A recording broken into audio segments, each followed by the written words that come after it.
Have you ever walked out of a presentation or even been at a meeting and realized that you've already forgotten the speaker's name or the main thing they were talking about? That happens all the time. And most people think it's because the audience wasn't just paying attention. Believe me, it's not the audience's fault. By the way, the audience that you're complaining about have the ability to binge watch movies for hours on end. So it's not them. That's not the real reason. That happens when the presentation is allowed to just come to an end instead of being intentionally closed. But is that the only reason? Not quite. There's actually a powerful psychological principle at work here. And it's the one that decides what your audience will remember most about you or your message. It's called the recency effect. And today I'll show you how to use it to design a presentation closing so strong that people not only remember you, but they act on what you said. Would that be a good use of our time? Your answer. Yes. Anyway, welcome to the part 3 of the 3-pass method. Today we're dealing with the exit strategy. How to close your presentation so that you get the promotion or that deal you've been working on. Now, we talked about the opening, the presentation opening, which is it grabs your attention. We talked about the presentation body, which is the engine that delivers your message. And today we'll master the final piece of the puzzle, which is your presentation closing.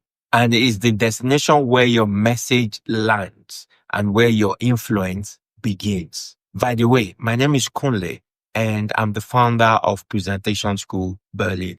Just so you know, I once froze in front of a live audience of 300 people and the host had to come and collect me from the stage. But today I train world-class professionals and organizations across Europe and Africa on how to effectively communicate their ideas to audiences of any size. I said all of that to say this to you.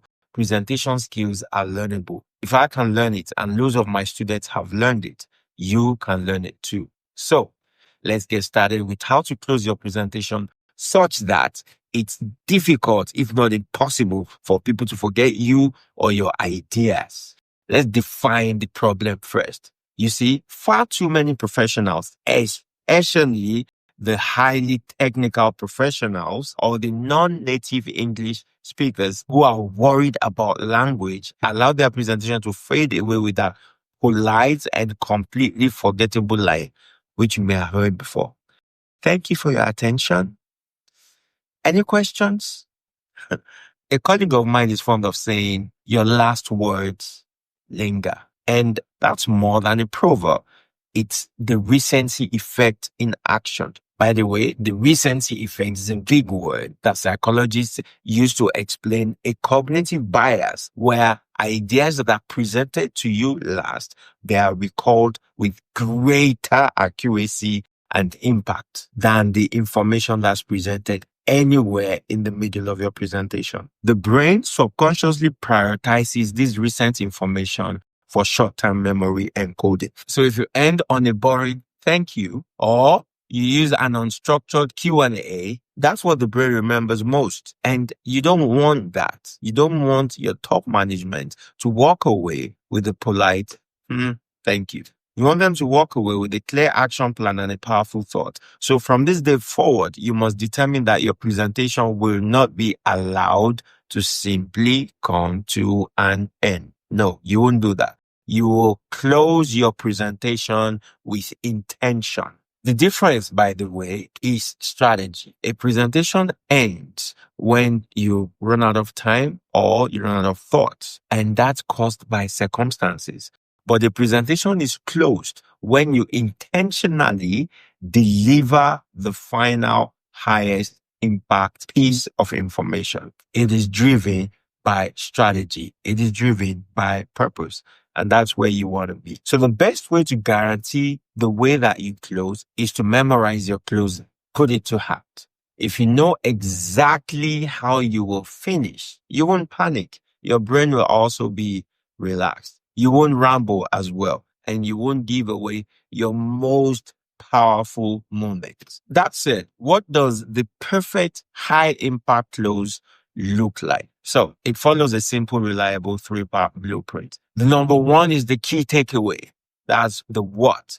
Before you ask them to do anything, you must remind them of what they learned. You recap 2 or 3 most critical points that you covered. You can use the rule of 3 for maximum recall. Your closing words should summarize the heart of your entire presentation. And number 2 is the call to action. This is the goal of your presentation. You cannot leave this step out. What is the logical, beneficial next step for them? That's the listener. Do you need them to approve the budget? Do you need them to sign the contract? Do you need them to download the resource? You must tell them exactly what to do next. If you don't ask, you don't get. This is the part that gets you what you want, not what you ask for. And 3, the emotional lock. We call it closing the loop. And this is the part where everyone forgets, but it's crucial for the recency effect. You remember the last chunk of information we talked about? So you end your presentation by referencing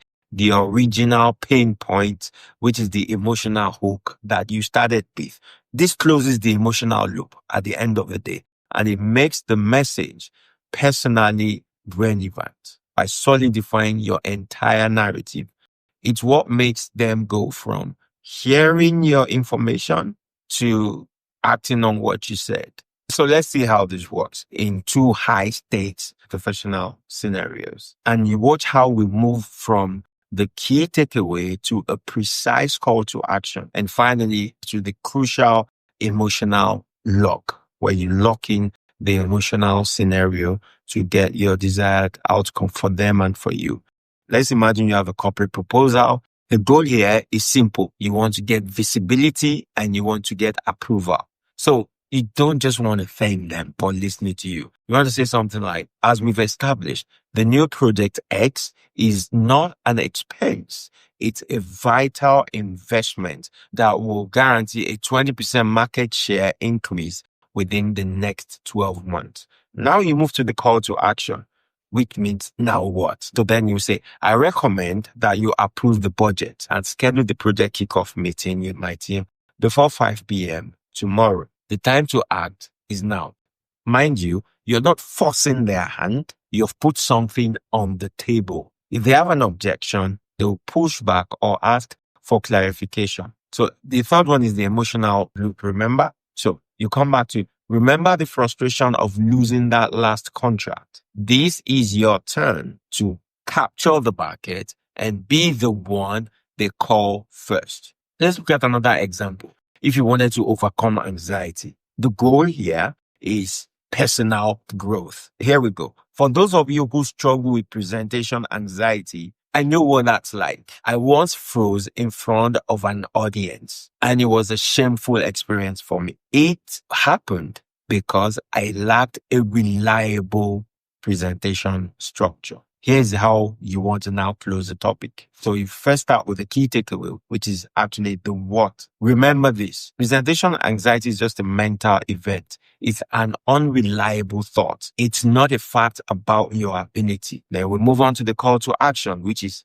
now what. This week, every single time the thought I'll freeze comes into your mind, you want to replace that with your powerful, chosen personal mantra, or you simply say something like, I'm prepared. I've got this. Then you want to move on to the third one, emotional lock, which is the final loop. You say, own your confidence. Stop letting mental events steal your voice and start delivering the rock solid presentation that your career deserves. That's how you lock that in.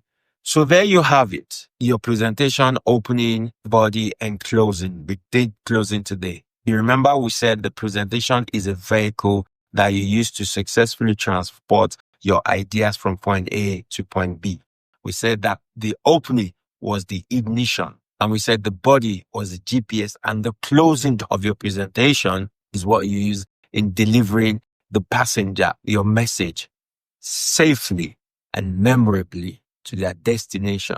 And just in case you've not seen them, you can go back and watch the 2 videos, how to open the presentation and how to use the 50-50 rule for your presentation body so that you engage the both sides of the brain of your audience. And that's the 3-path method in a nutshell. You're now ready to take ownership of your visibility and accelerate your career. And if you're a professional and you're in Berlin and you're ready to put this theory into practice, getting out of your head and onto the stage, I invite you to join the Berlin Presentation Lab. It's a live in-person meetup, high impact lecture, safe practice space with personalized professional feedback. The meetup link is in the description below. See you soon. Until then, present with passion and keep your flag flying.